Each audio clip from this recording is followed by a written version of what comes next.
Did you miss me? Well, don't worry. Bordzy's back here to ring in the new year with you.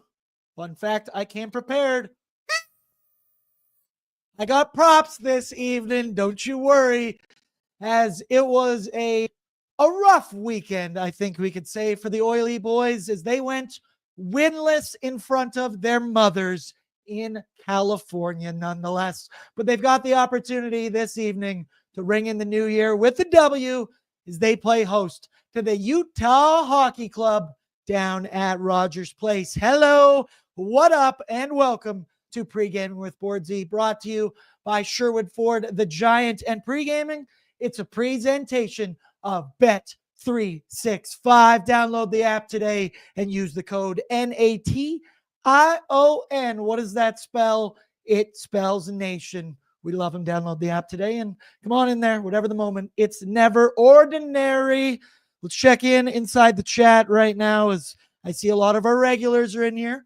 Austin's in with a nice fire up the band, Bordzy.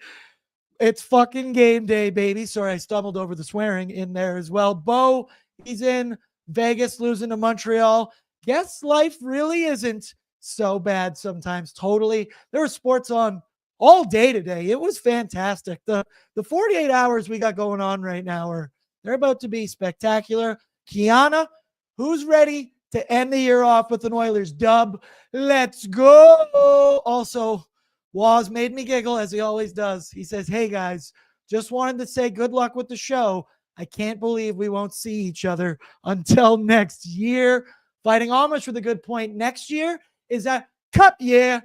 It's a cup year. Mr. Cates says, Bordzy, come out and play. Did you guys miss me on Sunday? Shout out to Liam Horban as he stepped in. Was able to enjoy my Christmas dinner with my family. Happy cup year. And then I see Fighting Amish. What if I pre-gamed the pre-gaming with Bordzy? Well, I'd say you're just trying to ring in the new year as one really should do. So a little bit of a different shows this evening. They're going to be semi-solo Bordzy shows, but semi. Tyler Yaremchuk, he's going to join us in a little bit for a little hit. Talk some oil, talk some New Year's, talk everything.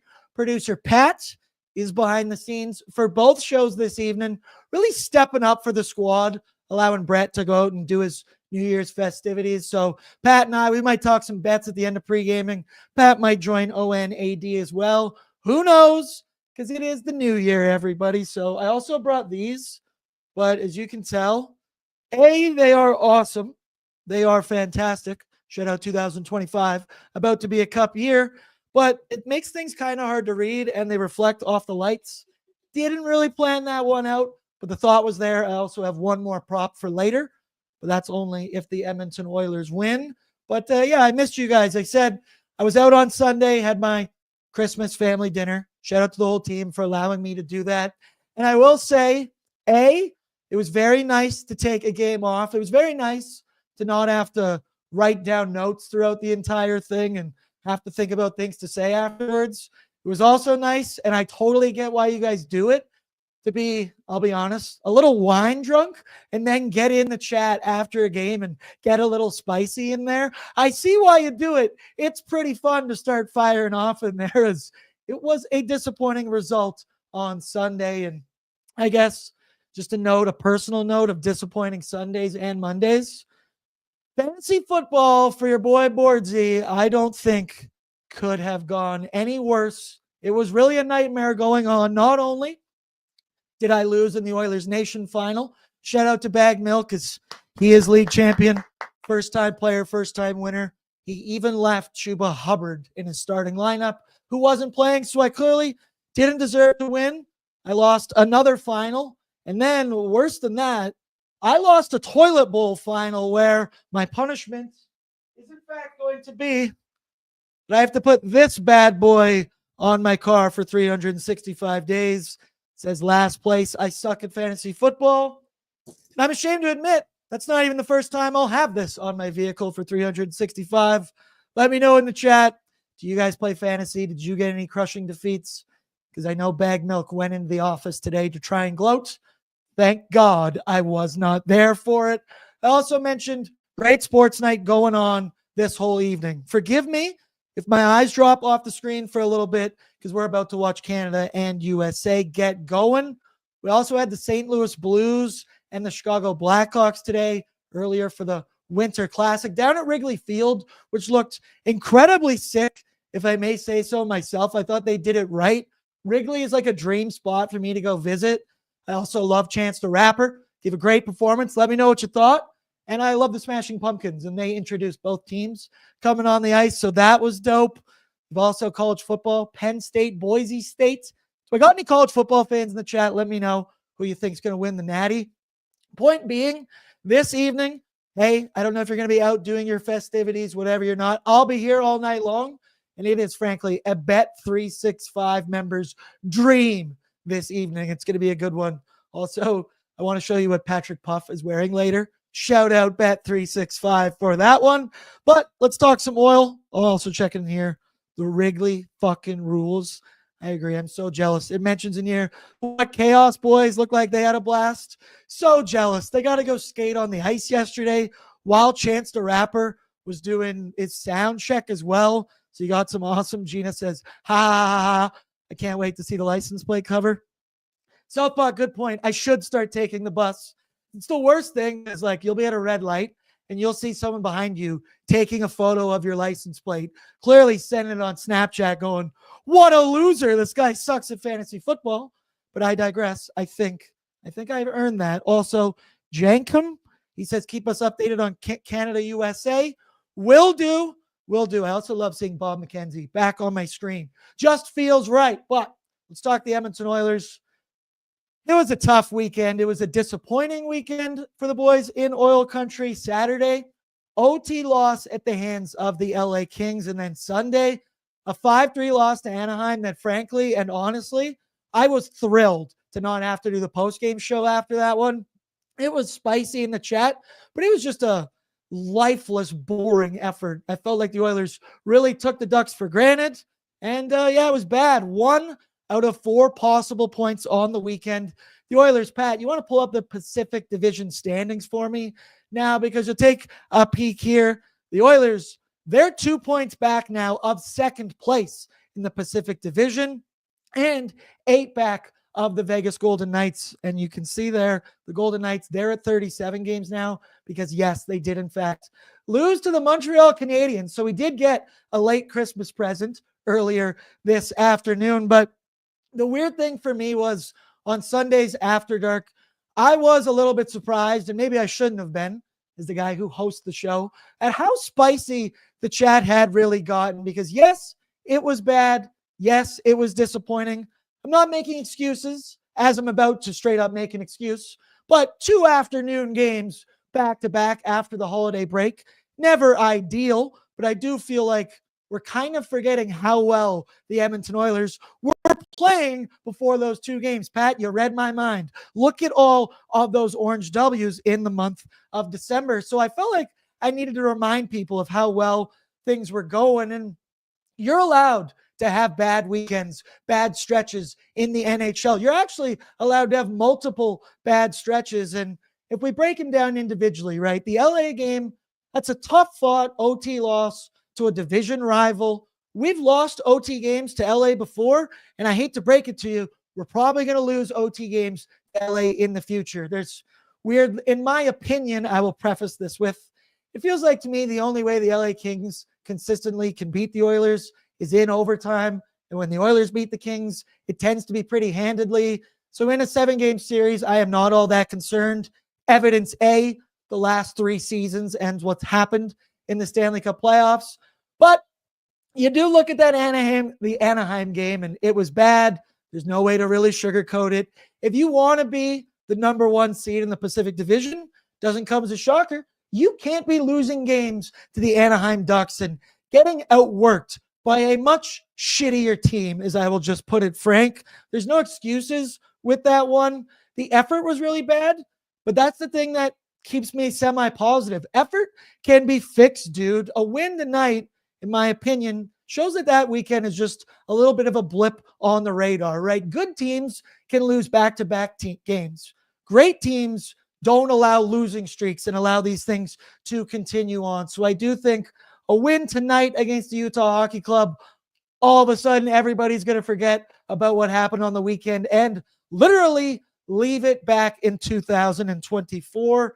I think an Oil win would go a long way. And frankly, an Oil blowout win, I could see some Oiler fans really, really celebrating tonight. Let me know in the chat. Also, what are you doing for New Year's Eve this evening? Are you going to be tuning in with me?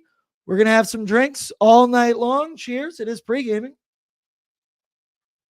Ooh, damn, that is good. My new kick is cherry Pepsi. There's some other things in there as well.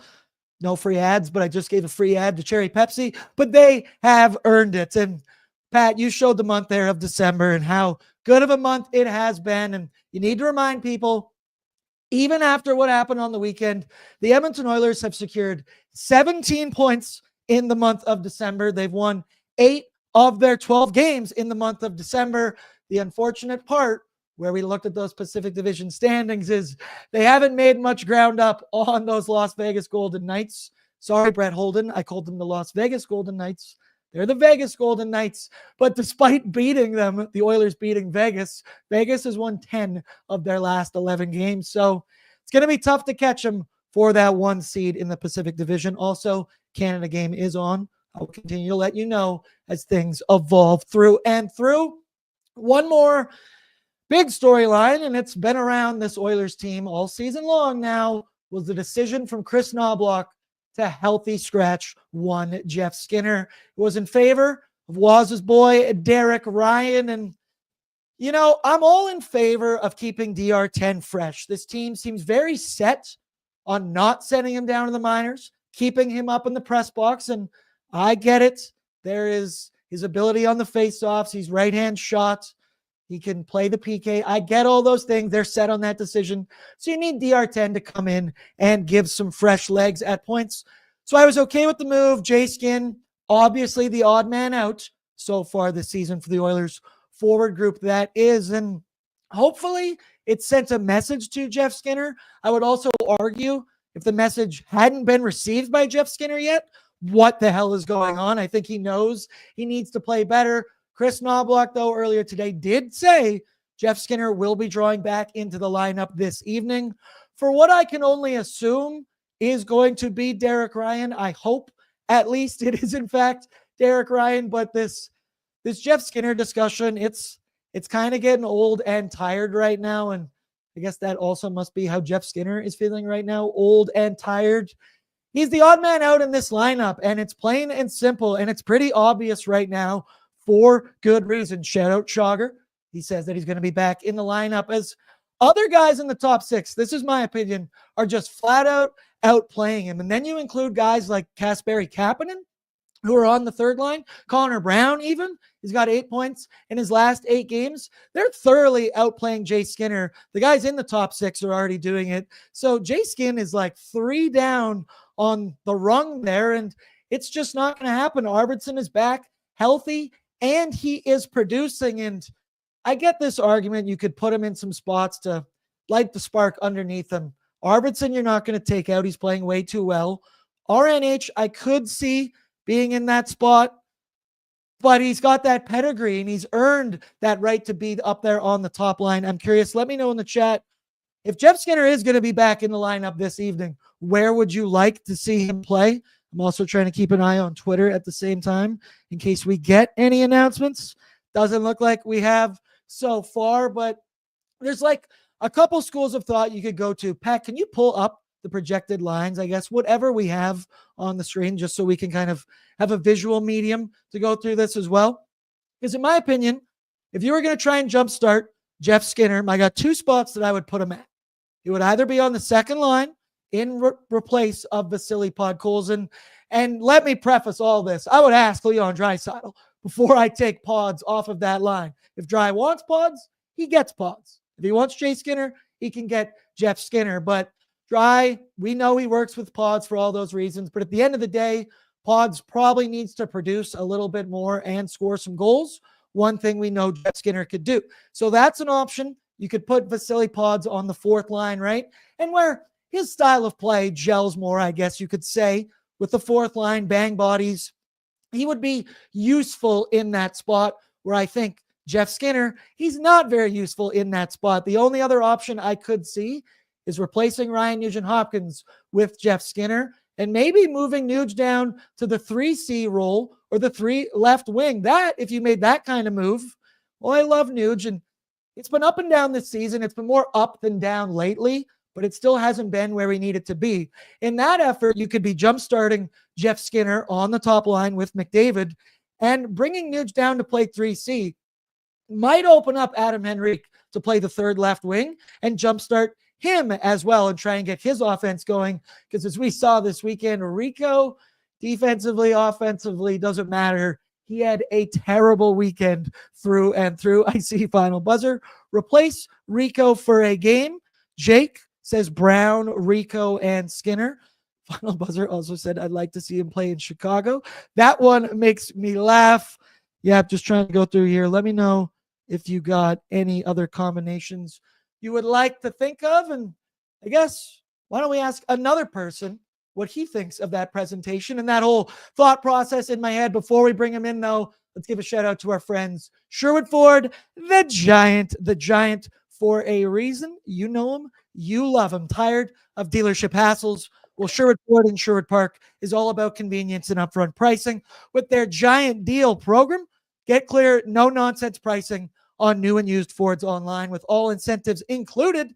Plus, enjoy the ease of mobile service, free pickup and delivery, and same day or next day service appointments. All right, let's say hello to him, the man, the myth, the legend, Tyler Yaremchuk. You kind of just heard my rant there, Ty. I still don't see any official news on what the combos are going to be yet. But if we know Jeff Skinner is going to be back in the lineup, I know fourth line Jeff Skinner doesn't work, okay? He's not going to become a crash and bang grind style of guy. If he's going to be in the lineup, I'd like to see him get a top 9 opportunity. And yes, the combos have worked recently. You don't want to change too much, but it was a bad weekend in California. Is this the spot that you could see Jeff Skinner getting a top 9 shot? I think top 9, sure. I thought you were going to say top 6 there, and I was going to kind of push back on that. I could see him coming in on the third line, but one thing that really stands out to me, remember that clip that kind of went a little viral, 4 or 5 days ago when our pal Preston Hodgkinson asked Chris Knobloch, what does Jeff Skinner have to do to get consistent time up the lineup? And Knobloch started it by saying, just play good hockey. And I could see a scenario where Knobloch puts Jeff Skinner back in the lineup on the fourth line and kind of really says, like, you got to earn it. You got to show me you can play good hockey. Yeah, he's not a crash and bang fourth line guy or whatever, but can he go out there and forecheck and back check hard? Like, can he do those effort things that I really think Chris Knobloch is looking for? I think tonight you might see him back in on the fourth line in a bit of like a test role. Like, go out there, prove that being up in the press box motivated you and you learned some lessons, and then we can build from there. Yeah, I know it feels like I'm beating my head up against the wall. I've just seen this movie too much on the fourth line. I'd like the shot, but at the same time, I'm like, regardless, if you take out those 2 games on the weekend, I'd argue you don't make a single change to this entire lineup. So it's going to be a little interesting to see what they look like this evening. Ty, while you're here, I'll do my need to know before I let you bounce. Let's talk about my Sherwood Ford Giants storyline this evening and whether you yourself have a storyline or a key to victory, because for me, it is all about kind of what I said there off the hop. I don't know if you heard, but good teams lose back-to-back games. Bad teams do not allow them to turn into losing streaks. It's a bad weekend. It can happen, but you go out there tonight, you leave 2024 in a positive note with a W, and you find a way to keep moving on. But you can't do what they did on Sunday, which in my opinion was take a team for granted in the Anaheim Ducks. It felt like they got outworked by a much shittier team, forgive my language. In Utah right now, they are reeling. They have lost 4 games in a row, and they are not feeling good about their game, but it's the line I always say, a hungry dog runs faster. And I'd argue the Utah Hockey Club, they're pretty damn hungry right now, and they're going to want to ring in the new year with a W, maybe a little party on the plane on the way back to Utah. Who knows? Because this recent losing streak for Utah now has them on the outside looking in when it comes to the Western Conference playoff race. And I don't know. I just think the Oil, I need a dominant victory tonight to totally erase what happened on the weekend. And frankly, with the injuries that the Utah Hockey Club are dealing with, the goaltender they will be facing tonight, there's really no excuse for them to go out and give an effort like they did on Sunday. The Saturday one, it's an overtime loss to a division rival, a playoff team. That's going to happen. I get it. The Anaheim losses are avoidable. And a game against Utah, this is one the Oilers should thoroughly win. Oh, yeah, without a doubt. And I like what you said about Anaheim. Like, again, they let that one slip. They took a team for granted. They were up early in that hockey game, and they just kind of got undisciplined. Not in the sense that they took a lot of penalties, which I guess they also did, but in the sense of they stopped taking care of the puck, stopped focusing on cycling the puck, turned down some good opportunities because they were trying to get too cute, did a bunch of the things that have plagued the Oilers in the past. Tonight against Utah, you have a, slightly better team, a team with more upside than Anaheim, but a team that's reeling right now. You have a chance to go out here and kind of step on their throat a little bit. And that's what I want to see from the Oilers is like, all right, we're not just going to go up 1 or 2-0 and then kind of lean back and go, hey, it's New Year's. Everyone's having fun. We're going to win this hockey game. No, like try win this thing 6-7-0. Like do not stop pushing forward if you're up early on this Utah team, because again, I think they're vulnerable right now, but they're vulnerable and they're also very highly skilled. Dylan Gunther, Clayton Keller, Logan Cooley, like go down the list. These guys can burn you if you give them space or if you play that same undisciplined style that you played against Anaheim. So you can't give them an inch here. You have to go out and play really, really strong from the jump if you're the Edmonton Oilers. And I'm with you. I would love to be sitting back with a nation beer tonight and laughing as the 6th and 7th and 8th goals go in. Yeah, Bordzy's bankroll is kind of depending on that as well this evening because we want to ring in the new year in the green. And you know what? Cheers, Ty. Because Ty, what are your New Year's plans this evening? I forgot to even ask. How rude of me. What are you up to tonight? Nothing, pretty much nothing. Going to see some friends down the street. That's about it. We'll probably be in bed by 12:30 as I do. I was just saying to Pat before the show, we were both like, man, we're getting really old because we're both like, we could go to a party. Like, you could do this. I'll see how I'm feeling at 11 p.m. Might just crush some drinks with the chat and hang out with everybody from all over the place. Let me know. I see you're all discussing what you're drinking. I'm having a coffee. Got cherry Pepsi and some vodka as well. Hopefully some Odd Company Nation beers. Let's go quickly. Let me get my need to know information out of the way. Then we'll talk goalies. Hopefully then I'll have Oilers lineup news by then. So your need to know info brought to you by Wilhauk Beef Jerky. Only the finest tasting meat products earn that Wilhauk name, made from 100% pure Alberta beef. Their jerky is aged, seasoned, marinated, and smoked to savory perfection. They gladly fill orders of any size. You can find their jerky, sausage, and other products exclusively out of their Leduc location. And for more information, head to WilhaukBeefJerky.com. So, point being, Oilers dropped 2 in a row. They're at 45 points on the year, 3rd in the Pacific, 2 back of LA, 8 back of Vegas, game in hand on Vegas, but same 36 games played as the LA Kings. And one thing you mentioned about not taking the Utah Hockey Club lightly, need I remind the fan base, the Oilers and Utah went to overtime back on November 29th, I do believe it was. 4-3 Oilers victory. That was capped off by a Ryan Nugent Hopkins overtime winner. Stripped the puck at his own blue line and walked all the way down the ice. It was a thing of beauty. Calvin Pickard actually started that one, made 28 of 31 saves for a 9.03. We know Jeff Skinner's going to be in. We'll talk about that later. And it's kind of crazy how under the radar this feels for me, but Connor and Leon are both riding 11-game point streaks, Tyler. Leon has 23 points and 9 goals in those 11 games, while Connor, he's got 21 points with 3 goals. How many points are Connor and Leon getting each?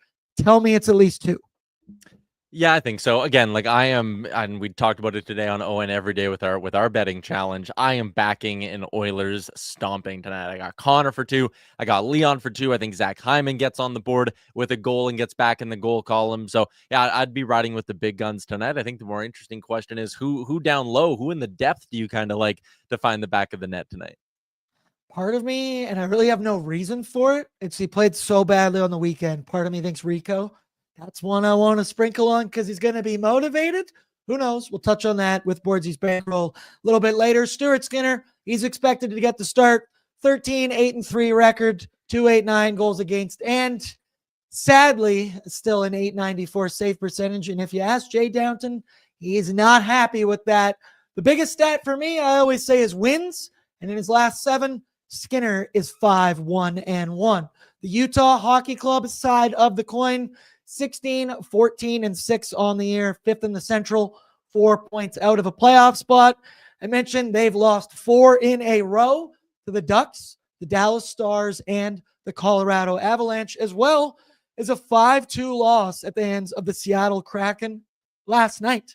So they're going to be on the second half of a back-to-back this evening at Rogers Place with travel in between those games. It's also their 3rd game in 4 nights. You got to like your chances, and you got to like this one as well, because Utah, they're dealing with injuries galore. Sean Durzi continues to be out with that shoulder injury. Connor Ingram, the goaltender, he continues to be out with an upper body injury. Same with rookie Maverick Lamoureux, I believe is how you say his name. And then to add even more to it, Robert Bortuzzo, who Tyler, I have nicknamed for forever Bordzy.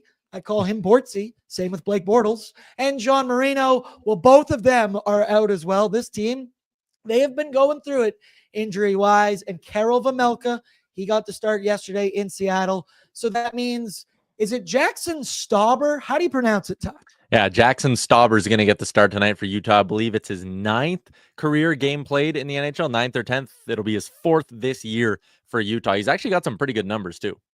Dude, it's insane. He's 25 years old. I mean, it's 9 career games he's played. He's 3 this season, 2-0-1 record, but with a 196 goals against and a 928 save percentage. That's pretty damn good for a guy who hasn't even hit double digits. Let's talk about some of those goaltenders, as I'm still waiting for the announcement on Edmonton Oilers lines. We're hitting the 30-minute mark. Let's talk goaltenders, brought to you by Sherwood Power Sports and Marine. Hit the trails this winter and the waves next summer. As fellow hockey fans, the team at Sherwood Power Sports and Marine are all about helping Oilers Nation fans gear up. Home of an ATV for just $50 bi-weekly, or cruise the open water for as low as $105 bi-weekly. Sherwood Power Sports and Marine are hockey fans, helping hockey fans get ready for their next adventure with motorcycles, quads, e-bikes, and boats. So, as we just said, Pat, if you got it, pull it up for me. Stu versus Stauber. As we look here, of course, Stu doesn't have the yellow on his side of the graphic. 196, 928 for Stauber. Pretty good numbers. 289, 898 for Stuart Skinner. And the thing I want to talk about with Stu here, Ty, is I did some number crunching. Yes, he lost an OT, LA on Saturday. I don't think he was overly bad in that game. The one lesson we may have learned, shake your helmet off if you are in a little bit of trouble. He continues to be sub 900, sure, on the season. But one thing that Stuart Skinner has done a lot lately is bounce back. He has not lost back-to-back starts since October 19th and 22nd. His recent track record, he lost to Toronto November 19th. Next game, put up a 931. He lost to Minnesota. Next game, he put up a 941 against the New York Rangers. Lost to Vegas, puts up a 935. Lost to Florida, puts up a 923, which weirdly enough, Stuart Skinner is what gives me confidence in the Edmonton Oilers bouncing back this evening. But even more than that, Stu's done this his entire career, bounce back. We saw it in the playoffs last season. Exponentially, I will say, confidence in a Stu above 900 save percentage tonight. I think I am pretty confident. Again, I like that you pointed out he bounces back really, really well. That's what Stuart Skinner does. And I like how people, when they talk about consistency in goaltending, I think you can kind of look around the league at other guys, and like very rarely do you get a goalie who just goes like 8 straight games of a 915 or better and everything. No, every goalie, no matter how good they are, will go through a couple of blips at different points. And for Skinner, I think it's good that he has that ability to put a bad game behind him and bounce right back. So I'm pretty confident in Stu.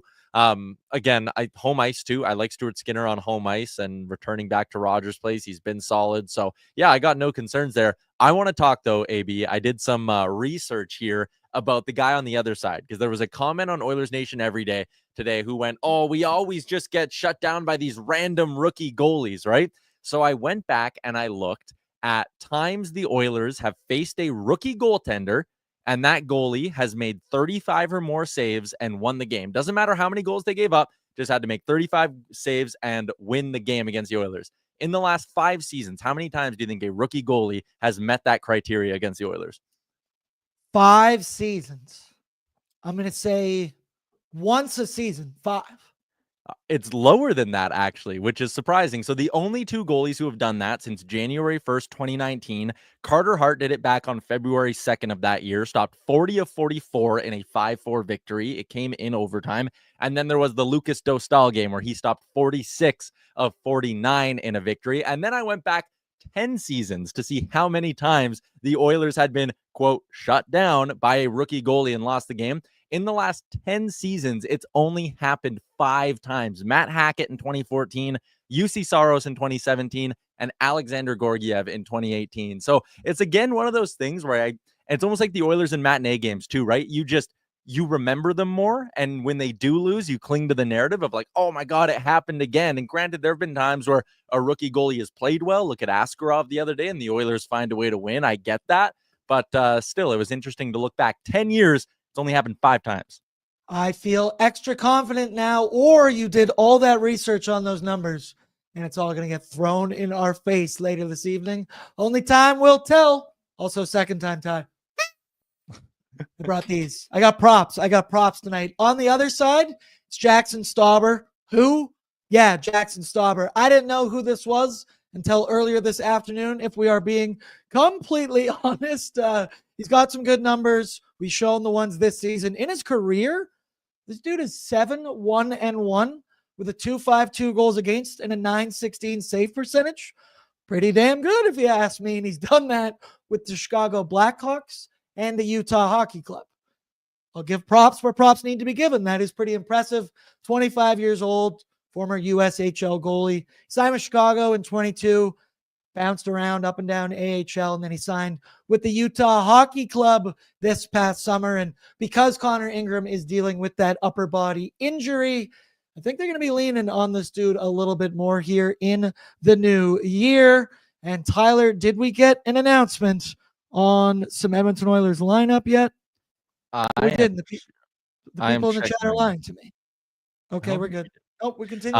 I went and because I saw the comment here from your new stepdad, great name, who said, don't forget about Garrett Sparks getting a shutout in his debut. Aaron, I did another round of research while you were talking. The Oilers in the last 10 years have also only been shut out by 5 rookie goalies. Garrett Sparks is one, Darcy Kemper, Martin Jones, John Gibson, and the Oilers actually have not been shut out by a rookie goalie since UC Saros in 2017. So it has been right around 7.5 years since the Oilers have been shut out by a rookie goalie. Ty, you're good at a lot of things. Pop a shot, the football game at Greta. You're very quick on the research trigger. You are quick with those fingers, and you get going there on the laptop. It's impressive. I watch you do it pretty frequently. That's good. Also, I got a question here from Levi. I like this as I wait for the announcement. Maybe this will be the last one. Then I'll ask you for some bets before I let you bounce. Levi asked, what do Tyler and Aaron think of putting Emberson with Nurse? As Ty Emerson, he's been a topic of discussion a lot recently. He was a topic of discussion on 32 Thoughts this week as Elliot Friedman broke down. I think it's 16 more games, whatever it is, he'll be eligible to be an RFA and re-sign here on January 1st. And I would argue, Ty, after what happened this past summer, lock this man down immediately. I think I might speak for all nation citizens, in fact, when I say that. And to answer Levi's question, after the performance of Troy Stetcher this past weekend, I would not be totally opposed to it.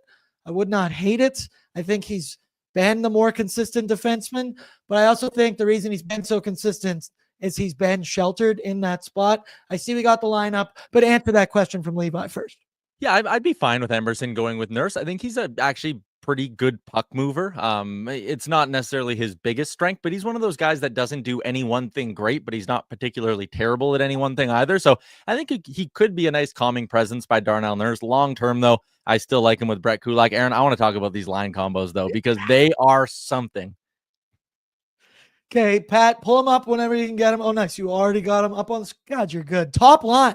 Zachary Martin Hyman with Connor McDavid and red hot Connor Brown, 8 points in his last 8 games. I guess that's given him the opportunity. Second line, Vasily Podkolzin with Leon Draisaitl and Victor Arvidsson. So that stays the same. Third line, Matthias Janmark with Ryan Nugent-Hopkins and Kasperi Kapanen. And there he is. He ain't going anywhere. Jeff Skinner with Adam Henrique and Corey Perry. So a demotion for Rico as well after this weekend. Ekholm with Bush, Nurse with Stetcher, Kulak with Ty Emerson. All right, Ty, let's start at the top. The addition of Connor Brown to play with Connor McDavid and Zachary Hyman. I like it as he's being rewarded for really strong play lately. You mentioned it today that Connor Brown is now finally emulating what all Oilers fans thought we were going to get last season. Maybe Nobby was watching and he heard what you said and he's going to throw him up on the top line. He brings the speed, but Zach Hyman gets shifted to his unnatural side. What are your initial thoughts to the first line? I like rewarding Connor Brown. I think that is a really, really good move there. Putting Zach Hyman over on the left side. I mean, he's a right shot. I think he'll be fine. I think he'll be fine over on that side. I like rewarding Connor Brown in this situation. I do think, again, Nuge, good complementary piece with McDavid, but can he give you something a little bit different as a third line center? I question if that third line can give you any offense, but if we're just zeroing in on that first line, I like rewarding Connor Brown. That is good. Second line stays intact. That is good. I get to that third line, and that's where I'm kind of like, okay, I don't know how well that's going to work. I feel like if that was me on the third line, I would have moved Jeff Skinner up into that opportunity with Nuge and Kapanen, two guys who have plenty of offensive upside and capabilities. You're just looking at the doghouse on the bottom of the lineup there with Jeff Skinner and Adam Henrique. Chat, let me know what you guys think about it all. Brownie points incoming.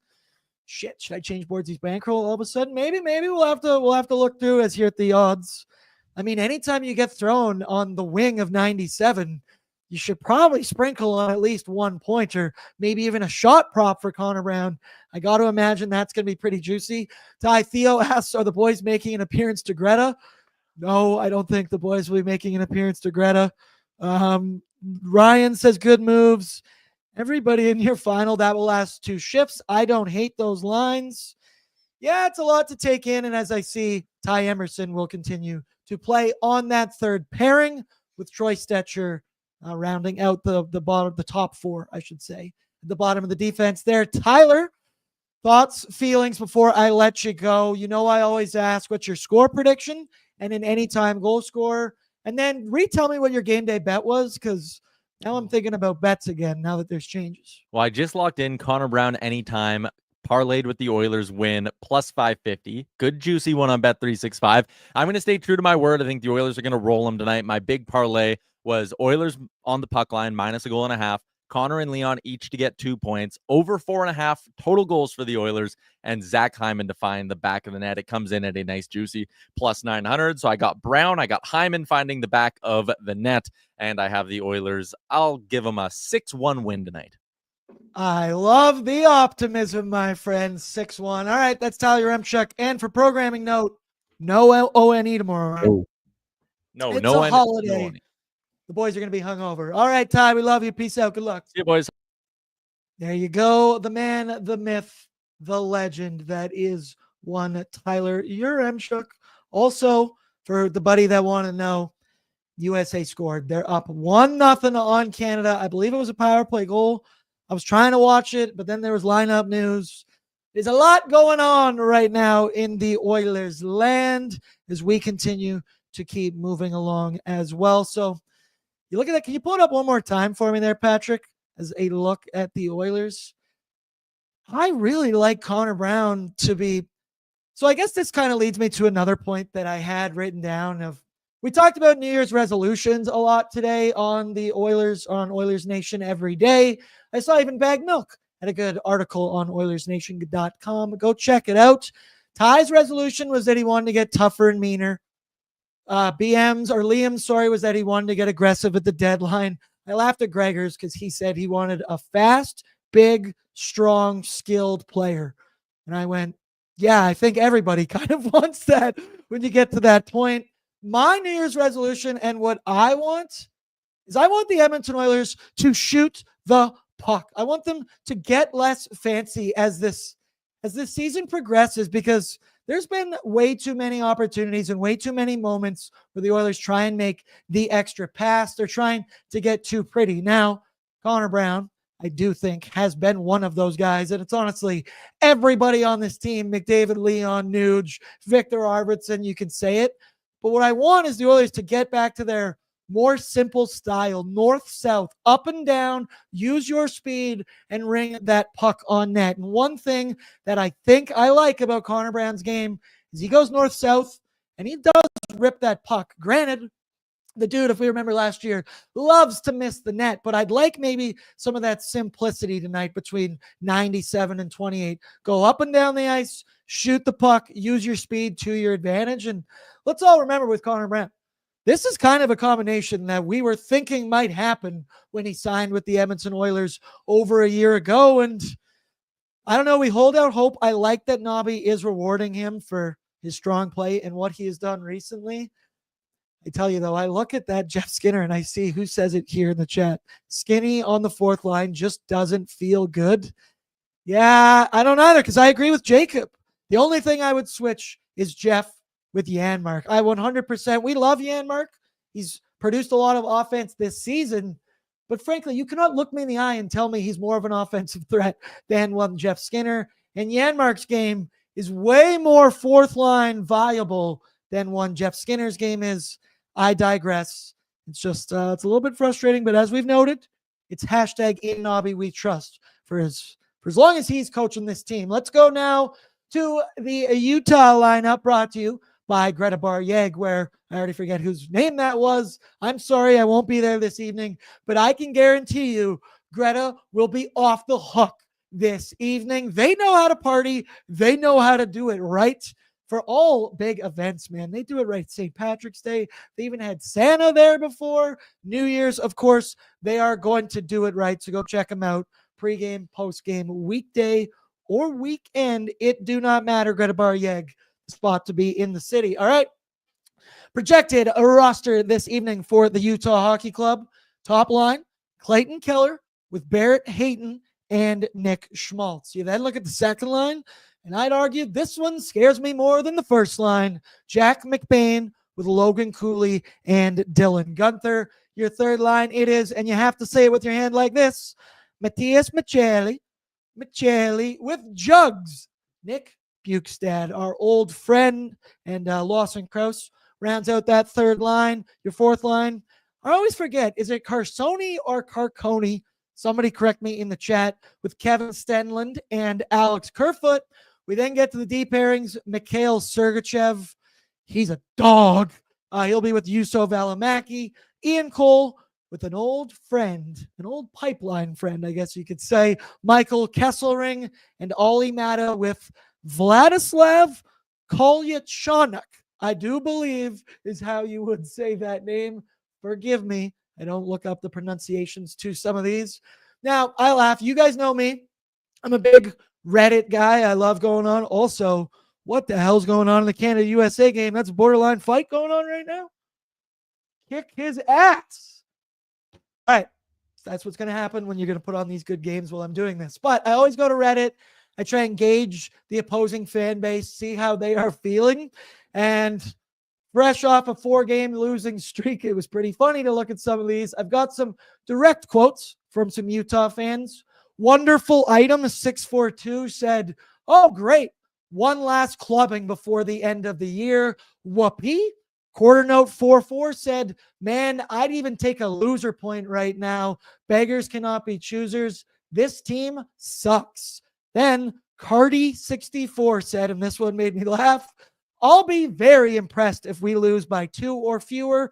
We're not good right now, and it makes me very, very sad." So shout out to those fans. They're going through it. Utah, you asked for a team. You asked to be a fan of a team like this, and frankly, this is what you're going to get, but you guys are doing it right.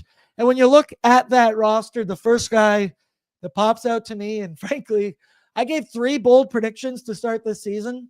Victor Arvidsson sets a career high in goals. Doesn't look like it's going to happen. Ty Emerson records more points than Cody Ceci ever has in a season, that would be 28. He has 4 assists.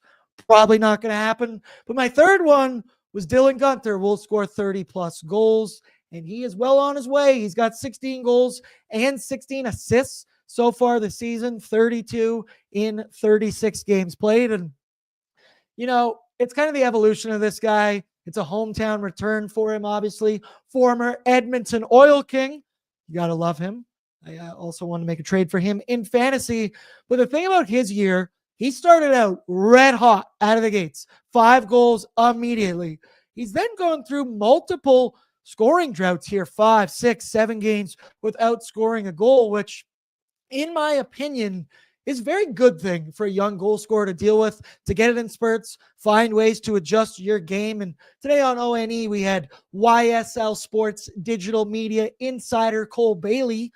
Fucking nailed that one right there. He came on and he said that Guenther, through these struggles, he's learning to adjust. He's learning how to play differently. Before, he was more standing around waiting for the puck to come to him. Now he's more attacking or finding quiet soft spots in the defense and getting lost in the defense behind some of those guys. He also said he's working for greasy goals right now, which we saw a guy last season score 54 goals in the regular season.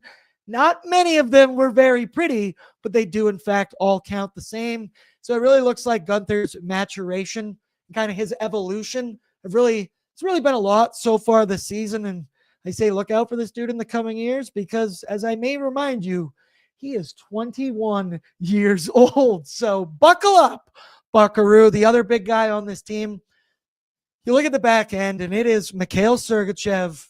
And he's been kind of the perfect addition to this Utah Hockey Club, formerly known as the Arizona Coyotes. GM Bill Armstrong, he wanted a number 1 D-man.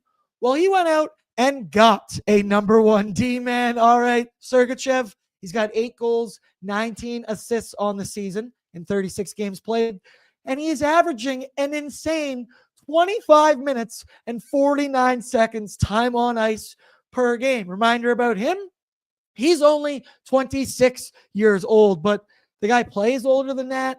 He's been in our minds so long, playing in Tampa Bay, going on those long runs, playing with a Victor Hedman, learning from Victor Hedman and getting those rings in Tampa.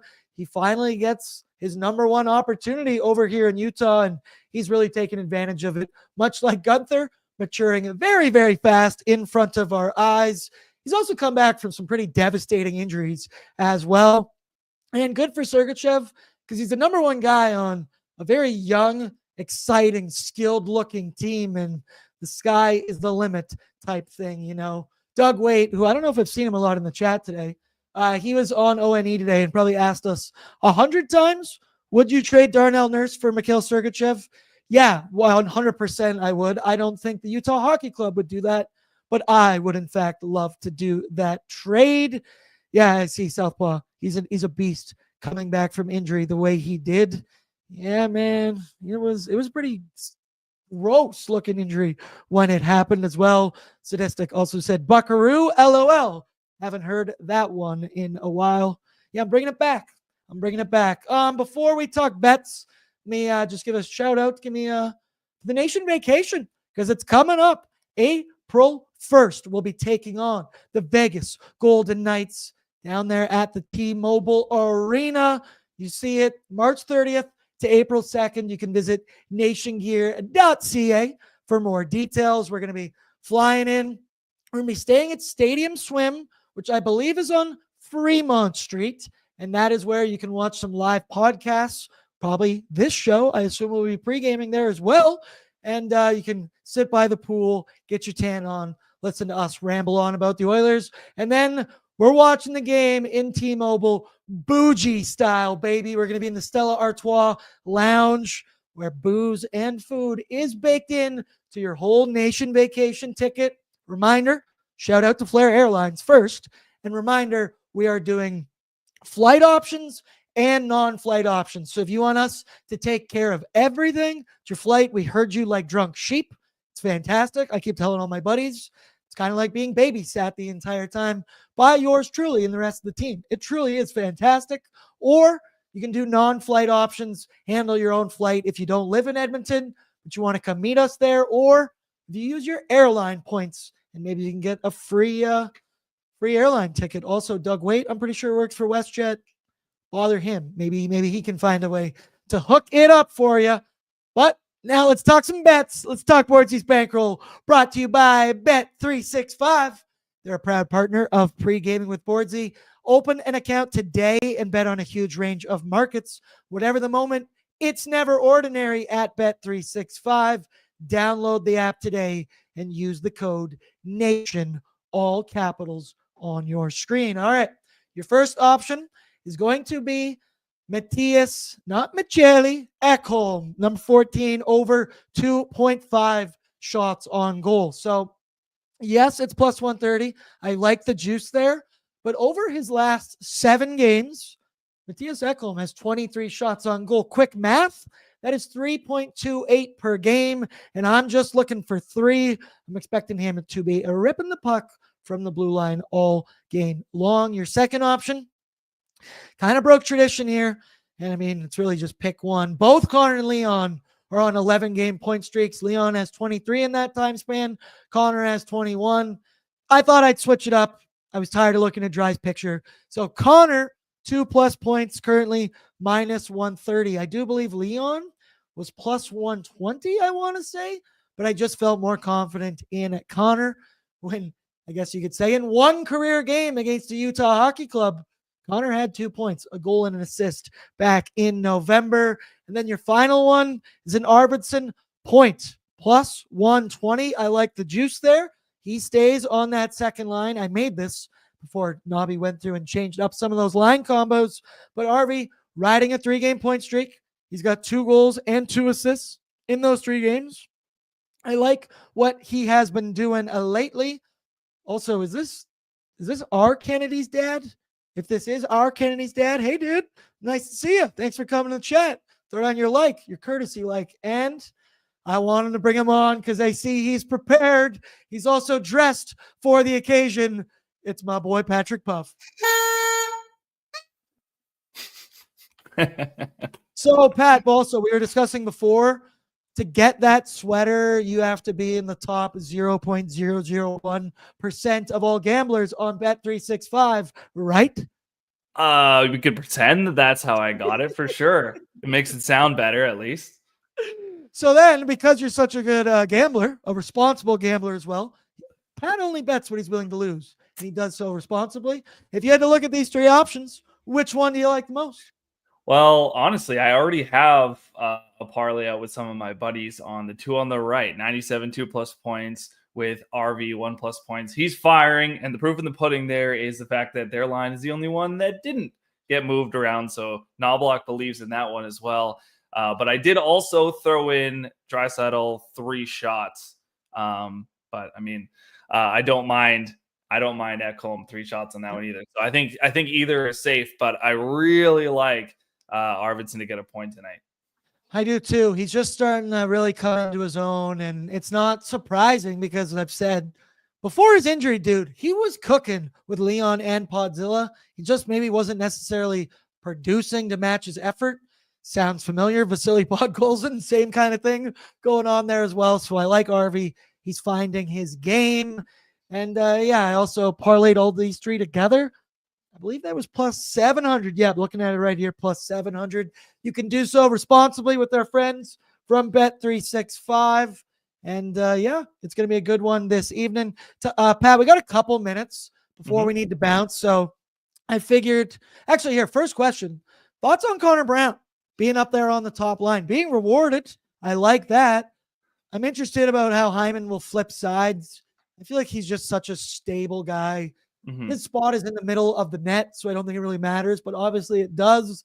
Thoughts on Connor Brown getting his first line opportunity, something that we were probably all hoping would happen last year. But hey, who knows? Sky's the limit tonight. What do you think?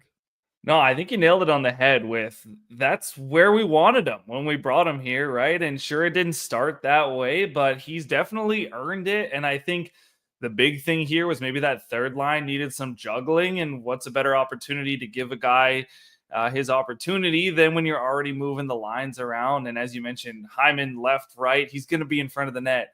Either way, I don't see that being an issue for him. So I really like the fact that Brown's up there. And I guess I'm just excited to see if it works. Yeah, me too. I'm excited to see the speed. Let it rip, boys. You in 97, you did it before.